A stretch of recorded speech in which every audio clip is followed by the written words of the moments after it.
Despite many words in the English language being cognate with Romance languages like French and Spanish, English is widely considered to be a Germanic language.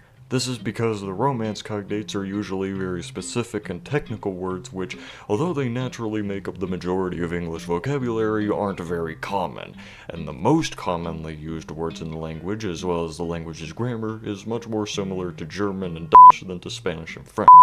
A lot of these technical words, though, actually replaced a lot of already existing fully Germanic vocabulary. If you know your history, then you know exactly why this is the case, but in case you don't, loser, the reason is that in 1066, the Duchy of Normandy, at the time a vassal state to the Kingdom of France, invaded and conquered England due to a three-way dispute over succession rights to the recently vacant English crown. As a result of the Normans' victory in that struggle, they became the new English elites, and displaced many old English nobles and officials with largely French aristocrats. As a result, much of modern English language, religion, and culture retains many influences from French culture. But what if that managed to not happen? What if the Normans lost that battle and the native Anglo-Saxon claimant managed to win over instead, almost completely averting all this French and Latin influence in the English language? Well, eat your xenophobic little heart out, random psychotic stranger on the internet, because there is a language movement answering that very same question. It's called Anglish, or pure English. Now, calling it a movement is a bit misleading, because it's mostly tongue-in-cheek, and not exactly a serious movement to change the language. And it has a relatively simple premise. Just replace some, most, or all French and Latin and Greek loanwords with Holy Germanic words. Now, for a 4th of July special, I originally thought about making a video translating the Constitution into English, mostly to see how differently a legal document would be, with most of the technical and legal jargon making up most of its word count having their roots replaced. But that wouldn't really make for a fun read, and besides that, the Declaration of Independence would be a far more dramatic and seasonally fitting read to translate into English. So I'm doing that instead. Just a couple of translation notes before we get into it, which I personally feel are worth addressing. First off, people is going to range in translation between folk and men depending on semantic context. Now, folk is understandable. In certain contexts, they're synonyms. But translating people to men requires a lot of explanation, mostly because without it, it sounds very misogynistic. You see, originally the word man was gender neutral and just referred to humans in general. Men were called wares or weremen, while women were called wives or wifemen. The word wife eventually gained its current meaning through natural semantic drift. Wifemen changed via natural sound change to women, don't ask, while were and weremen were mostly lost, except in the word werewolf, and the gender neutral term took its place. Now, we aren't exactly sure why this happened. Believe it or not, it's actually kind of hard to prove stuff about a language's history without it having written down or preserved in some way.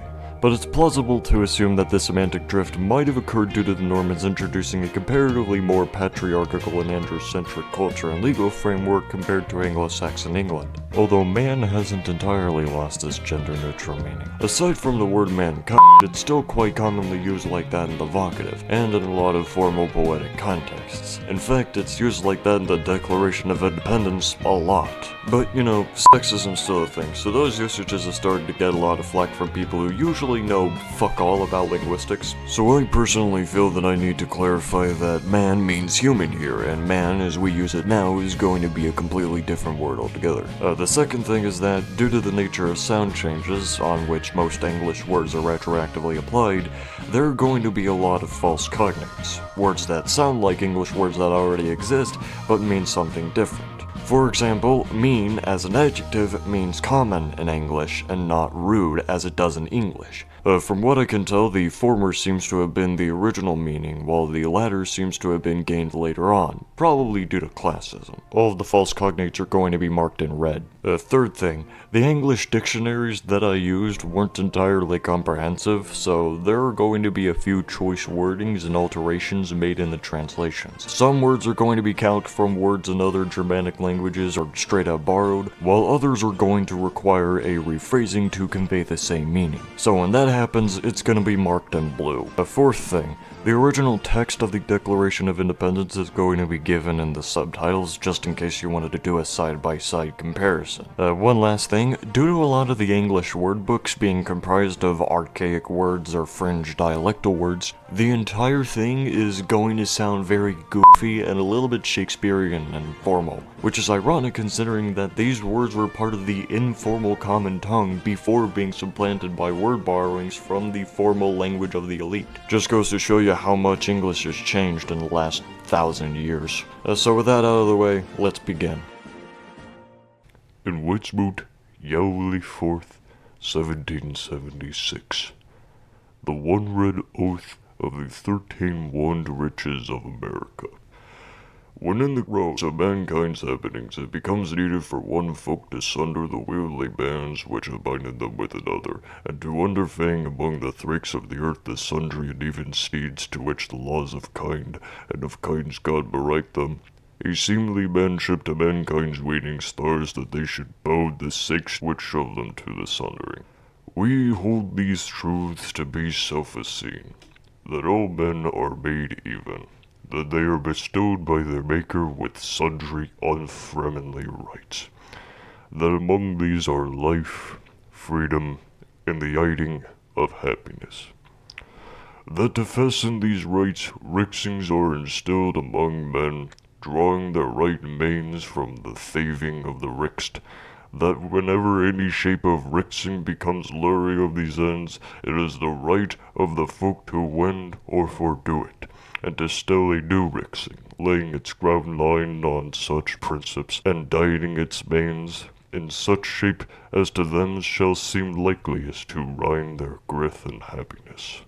Forward indeed will build that ricksings long stelled should not be wended for light and headward sakes. And thus all freedings hath shown that mankind is more faust to thole, while undeeds are tholenly, than to right themselves by fordoing the shapes to which they are wont. But when a long line of mishandlings and mislatchings, hiding on misly the ilk thing, builds and hiding to lessen them under utter tyranhood, it is their right, it is their wicken, to throw off such ricksings and to busk new wards for their toward sickerhood. Such has been these settlings thildy tholing, and such is now the need which thrutches them to wend their erstwhile wretch systems. The steer of the inward king of Great Britain is a steer of ifted shathe and mislatchings, all having in first hand end the stelling of an absolute tyranhood over these riches. To soothe this, let soothcourts be put forth to an unforedoomed world. He is word as thieving to the wholesomest laws, and laws needed for the public good. He is forbidden shire rulers to through-go laws of instinct and thringing weight, unless semmed in their firming till his thieving should be gotten, and when so semmed, he is utterly forslack to yield to them. He is warned to through-go other laws for the unpassing of much shires of folks, unless those folks should yield the right of tokening in the Witsmoot, a right unworthful to them and frightworthy to tyrants only. He has called together Witsmoots at stows which are selly, thorny, and far from the horror of their theatrets, for the lone sake of tiring them into hearsomeness to his meats. He has sundered behaving houses eftedly, for with sitting his inbreaks on the rights of the folk with wearily fastness. He is warned for a long time after such sunderings to leave others to be wailed, whereby the Witsmoots, on mowing of rake, have eft came to the folk as a whole for their wean, the riches lingering in the meantime ray to all the pleas of inbreaks from without and fits from within. He is founded to stunt the wrist of these riches, to that end hindering the laws for inburging outlanders, warning to through-go others to go their in wanderings hither, and rearing the ships of new dribbing of lands. He has stonewalled the overseeing of evenhood, by warning his thieving to laws for stelling doomling mains. He has made deemers hinge on his will alone for the thanning time of their wakens, and the meeting and yield of their liens. He has reared a bunch of new Wiccans, and sent hither swarms of Wictors to harry our folk and eat out their food. He is kept among us in frith time standing heres without the thieving of our wits boots. He is reared to make the ferd freestanding from, and swither to the burrow thrake. He is fade with others to underfeed us to a lordship outlandish to our build, and not acknowledged by our laws, giving his thieving to their deeds of make-believe laws. For quartering much trums among us, for wrying them by muck fan from 3 for any murders which they should begang on the wonders of these wretches, for cutting off our chaffer with all deals of the world, for fulfilling yields on us without our thieving, for bereaving us of many falls of the boons of fan by Uri, for ferrying us beyond seas to be fanned for make-believe misdeeds, for foredoing the free system of English laws in a neighboring shire, styling therein a wilkerly wretch, and begging its beers so as to make it at once a forbidden and fit tool for inbringing the same absolute wretch into these settlings, for taking away our land books, for doing our most worthful laws, and ground-layingly wending our rexing shapes, for hanging up our own wits boots, and deeming themselves bestowed with main to make laws for us in all falls whatsoever. He has forsaken wretch here by deeming us to be out of his wardship and wying against us. He has reaved our seas, harrowed our coast, burnt our towns, and felled our men's lives.